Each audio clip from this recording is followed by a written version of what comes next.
B.Ed second year, विषय हिंदी। आज हमारा जो शुरू हो रहा है पाठ 18 शुरू हो रहा है और इसमें 20 पाठ हैं।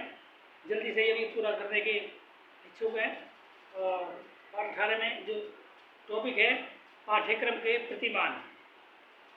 तो प्रस्तावना में पाठ्यक्रम से संबंधित शब्द पाठ्यक्रम विकास के लिए अधिक प्रयोग होता है। शिक्षा का विकास की प्रक्रिया मानते हैं। शिक्षा का प्रारूप पाठ्यक्रम पर आधारित होता है, इसलिए पाठ्यक्रम विकास शब्द का प्रयोग किया जाता है। समाज और शिक्षा दोनों की परिवर्तनशील है और परिवर्तन विकास की ओर होती है, अतः उसे अपेक्षित विकास के लिए समुचित पाठ्यक्रम का विकास करना आवश्यक होता है।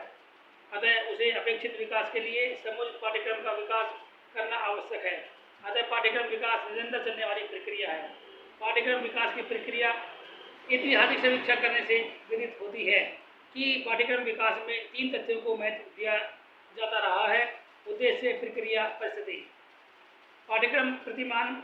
यहाँ प्रतिमान शब्द का अर्थ पाठ्यक्रम के स्वरूप से है। पाठ्यक्रम विकास में समय परिवर्तन, सामाजिक परिवर्तन के साथ शिक्षा का लक्ष्य बदलता रहता है। प्रतिमान का स्वरूप लक्ष्य पर आधारित होता है।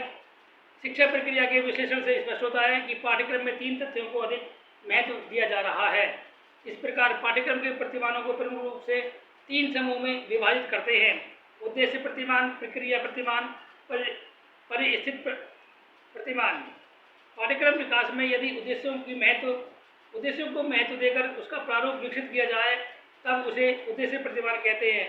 यदि शिक्षा की प्रक्रिया को प्राथमिकता दी जाती है तब उसे प्रक्रिया प्रतिमान की संज्ञा दी जाती है। सामाजिक तथा राजनीतिक विपिन के बदलने पर पाठ्यक्रम के प्रारूप को बदला जाए तब उसे परिस्थिति प्रतिमान कहा जाता है। इसका विशद विवरण यहाँ किया जा रहा है। नंबर 1, पाठ्यक्रम का उद्देश्य प्रतिमान। इस प्रतिमान का आधार व्यवहारिक मनोविज्ञान है। इस प्रतिमान के अंतर्गत शिक्षा के उद्देश्यों को महत्व दिया जाता है।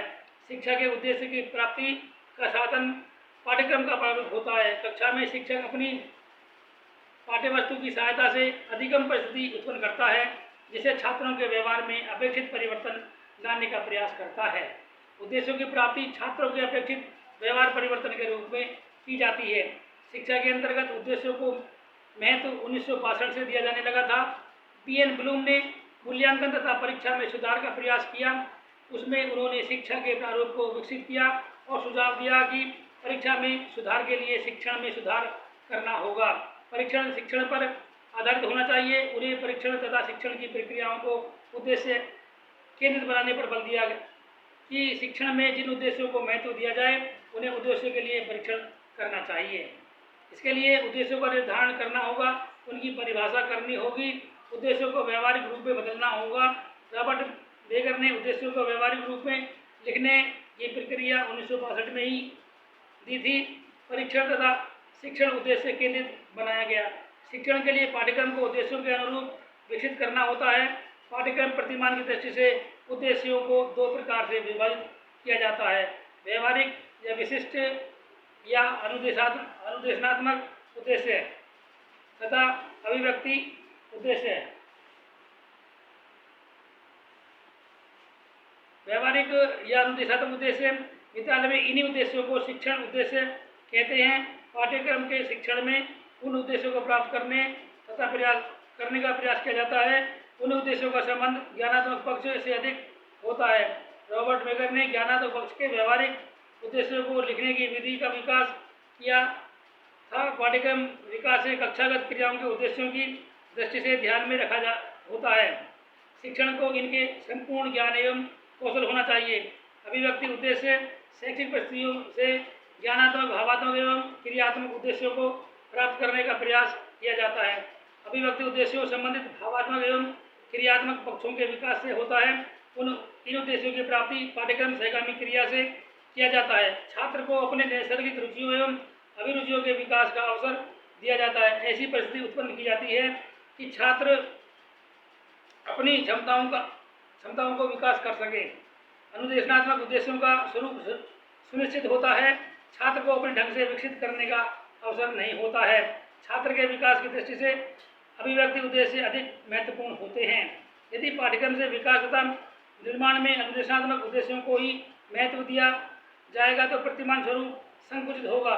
व्यापक प्रतिमान के विकास के लिए सभी प्रकार के उद्देश्यों, ज्ञानात्मक, भावात्मक, क्रियात्मक, शारीरिक, सामाजिक एवं संवेगात्मक को ध्यान में रखना होगा। उद्देश्य प्रतिमान के स्वरूप को ब्लूम ने विकसित प्रयुक्त किया है, जिसका संक्षिप्त विवरण इस प्रकार है।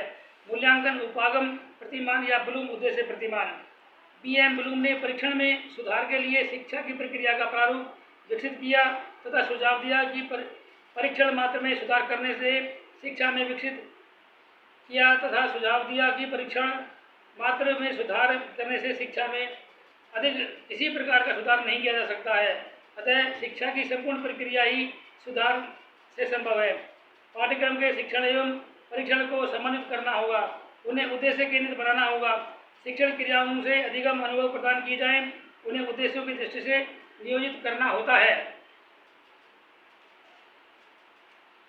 अधिगम अनुभवों का मुख्य आधार पाठ्यक्रम का प्रारूप होता है। अतः पाठ्यक्रम के निर्माण उद्देश्यों के विशिष्ट रूप से ध्यान में रखना होता है। इसके लिए ब्लूम ने व्यवहारिक प्रारूप भी शिक्षा को विकसित किया है। शिक्षा की प्रक्रिया बीएस ब्लूम ने त्रिभुज की त्रिपदी क्रिया से प्रदर्शित किया है। शिक्षा उद्देश्य और एक हो गया, यदि त्रिभुज बना दिया ऐसे करके तो ऊपर होगा शिक्षा का उद्देश्य, इधर हो गया शिक्षा सीखने के अनुभव, इधर होगा व्यवहारिक परिवर्तन। मूल्यांकन उपागम में शिक्षण के उद्देश्यों, सीखने के अनुभवों तथा व्यवहार परिवर्तनों में घनिष्ठ संबंध स्थापित किया जाता है।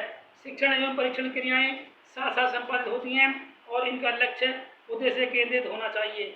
मूल्यांकन के छात्र की सफलताओं अथवा व्यवहार परिवर्तन का सही अनुमान लगाया जाता है। उनकी असफलताओं के कारणों का गंभीरतापूर्वक निदान किया जाता है।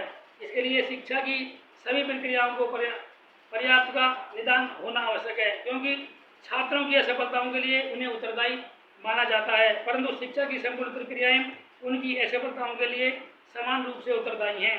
अतः मूल्यांकन के अंतर्गत शिक्षा की संपूर्ण प्रक्रियाओं के महत्व को, बालक के व्यवहार परिवर्तन को उद्देश्यों की दृष्टि से आंका जाता है। विद्यालय में पढ़ाए जाने वाले सभी विषय बालक के विकास एवं वृद्धि में योग देते हैं, क्योंकि शिक्षण की प्रक्रिया में सीखने के अनुभव विद्यालय के विषयों द्वारा ही प्रदान किए जाते हैं।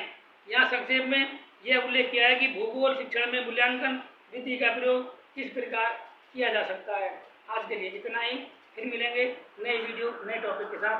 धन्यवाद।